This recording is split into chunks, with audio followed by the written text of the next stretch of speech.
start recording.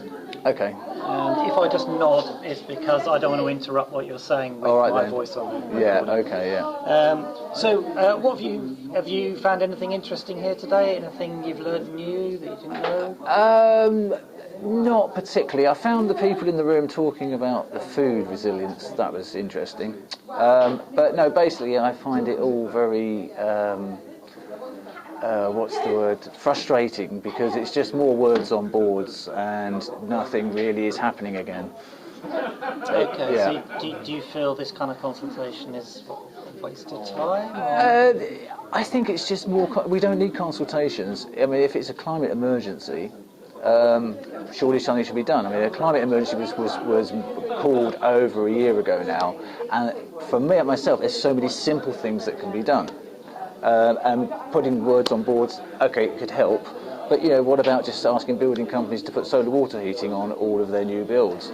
What about thinking of building out of different materials, or offering more land for self-builders and people who are passionate about living more sustainably? There's so many things that could actually be being done, as opposed to just more words on boards. And really also at the end, this is carbon neutral. I mean, I can't see how we're ever going to reach it. Really? You kind of feel a little bit cynical about it? I mean, if Somerset say they're going to be carbon neutral, you don't feel... We're going to stop all the... We're going to get rid... This is by 2030, isn't it? Well, so we're going to get rid of all the cars, are we? We're going to get rid of all the gas boilers. We're going to get rid of all the generators. We're going to get rid of all the fossil fuel burning things. We're going to stop people burning coal. I mean, it's obviously not going to happen, is it? I mean, it is basically... If the council have called a climate emergency a year ago and they cannot even turn around to building companies and say, we want you to put solar water heating on every new house in 2 months' time, if you can't do that, how on earth are you going to accomplish it in 10 years? I mean, that's something so simple, and no one, whether you believe... Like, for instance, those solar voltaics, which would produce the electricity, some people say, oh, well, they're not good for the environment. Solar water heating is basically just pipes. And I have it, and for 6-7 months a year, I don't have to heat my water. So this is where I put it in. You put it in those kind of terms. This is why I just think, well, it's laughable. Yeah. So how do you feel then? I mean, because you kind of sort of alluded to this already, that actually, is it down to individuals like yourself to do something, or does the council have to do... Well, it's obviously down to individuals, but obviously the council, being people who have a little bit of power, obviously could be initiating real change. I mean, the same as supermarkets could. I mean, if you look at supermarkets, I mean, why haven't they all covered their roofs with solar panels? When you think of the electricity they use, I mean, little things with supermarkets. Why don't they have doors that open and close, like when you go to other countries that either keep the heat in or keep the cold out? I mean, simple things that can, But yeah, obviously the council could do so much, particularly, I mean, as it is down to individuals, perhaps by helping individuals, particularly those progressive individuals that want to build sustainably, want to grow their vegetables, want to provide local produce for people that's organic, and perhaps live in straw bale house, mud houses, watland door, whatever it is, use recycled materials, which we all know there's plenty of materials that are thrown away. Why don't they facilitate things like that, rather than allowing companies like Persimmon's Homes, which is basically, as far as I'm concerned, legalised crime. I mean, they made £1 billion last year, for God's sake. They won't even allow, as an article, they won't even allow people to do a survey on a new house. Yet the council has, they're in bed with people like that. I mean, things with the council where they're now investing some of our money in other counties, buying bloody industrial units and getting a 7 or 8% return. I mean, we sold off our community farms, for God's sake. Why don't you use that money to buy land, to put people, people just need a maker. So, this is why I have very little faith in any of it. And, yeah. Yeah. No, I completely understand that. I mean, so it sounds like they're kind of missing a lot. But I mean, you've talked about housing, you've talked about transport as kind of big issues.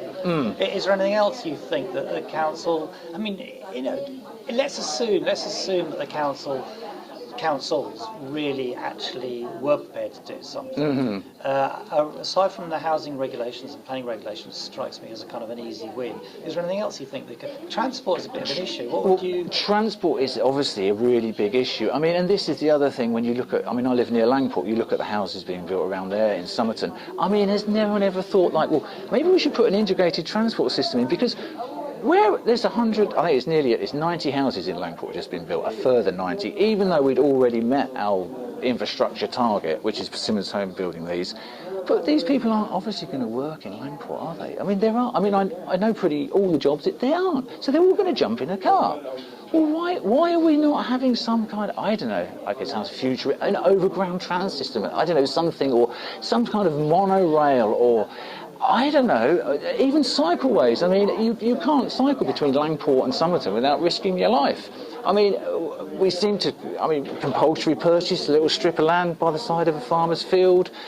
I mean, that's obviously, one thing that the council could do, but these, I guess, are considered radical.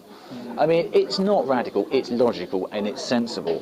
And it's unfortunate that we are so far behind in this country with things like this. I mean, if you travel in other countries, for instance, just if you look at the health and well-being, which is all, I guess, linked into climate, perhaps, I don't know, or happier people, I don't know, maybe consume less, don't do retail therapy, but, like, for instance, swimming pools and gyms, they're free. I mean, and we do pay a lot of council tax. I think my council tax has doubled in the last 10 years. And what do you get for it? Well, you get less and less, don't you? Which I know is partly because of central government stopping all the money for local councils. So they're having to juggle all this money, which obviously doesn't make it very easy for, people. And there are obviously good people in the council, but unfortunately, anyone who has got any radical views, they probably just want to hang on to their job. So they're not really going to mention anything. And then you've got the other lot which really haven't really thought about anything to any depth and just get their paycheck and, go on a package store. I mean, obviously the councils are thinking about doing this, but do you think in the end it's going to be down to the central government to really make things happen? Well, it sounds to me like if the council, for instance, I don't think the councils are allowed to borrow. They can borrow. Can they borrow money at 0.5%, the same as the banks, or 1%? I think they can, but apparently there's legislation where they're not allowed to use that money to build social housing. Well, things like that, that should change. I mean, instead of investing in other counties in warehouses to get a 7-8% return, perhaps buying land and building social housing and actually getting a return from that and providing affordable housing and an income. But what was the question again? About what central government, it seems, basically we can't wait for central government. Somerset has been known as a county of rebels, and we need to, I'm not into Extinction Rebellion at all, I'll say that now, particularly, but we need to rebel. Councils need to just start doing what they think is the right thing.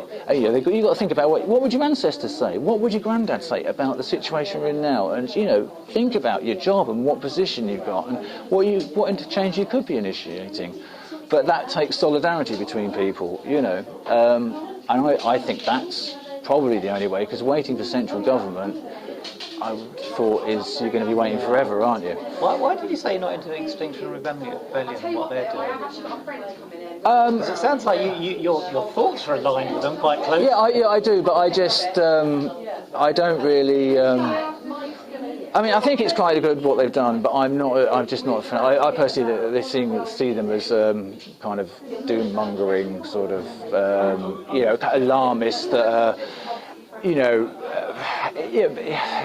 possibly doing a lot of damage to children and stuff from this, sort of climate emergency, which obviously we need to look after the planet better, we need to stop polluting. Anyone with any intelligence should have known that from a very early age. But to sort of start saying we've got 9-10 years and we're buggered, I think is, well, I don't believe it anyway. The world will carry on, and we will carry on in some shape or form. All right. Final thought: How did you find out about this event? Oh, I tend to sort of keep my eye on things a little bit. I tend to sit back. My friends say they don't let me out very often, but. I am quite passionate, I suppose, about the earth and everything. I came here. No, we're going to go to Burnham to the sea. But it's nice. No, I was going to come 2 weeks ago when there was the one in Taunton, but I was at my parents'.